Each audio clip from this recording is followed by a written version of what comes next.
Stop. உங்களை தாங்க. ஆமாம், உங்களை தான். நீங்கள் தான் உங்கள் ஹேர் லாஸ்க்கு முக்கியமான காரணம். டெய்லி ஹாட் வாட்டர் யூஸ் பண்ணி வாஷ் பண்ணுறீங்கல்ல, பின்ன ஹேர் லாஸ் கண்டினியூ ஆகாமல் என்ன பண்ணும்?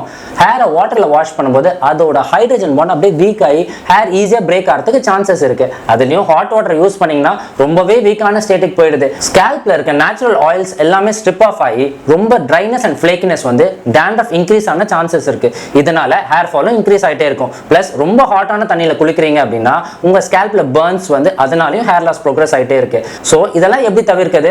நீங்கள் குளிக்கும் போது உங்களோட உடம்புக்கு வேணா ஹாட் வாட்டர் நீங்கள் யூஸ் பண்ணிக்கலாம். ஆனால் உங்களோட முடிக்கு நார்மல் டெம்பரேச்சர் வாட்டர் யூஸ் பண்ணுங்க. World number 1 cause of hair லாஸே ஹீட் ஸ்டைலிங் தான் சொல்லி ஸ்டடிஸ் சொல்லுது.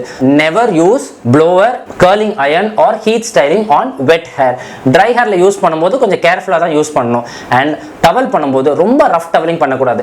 ஜென்டிலாக ஸ்குவீஸ் பண்ணி சாஃப்ட் டவலிங் பண்ணீங்கன்னா உங்கள் ஹேர் லாஸ் வராமல் இருக்கிறதுக்கு தடுக்கும்.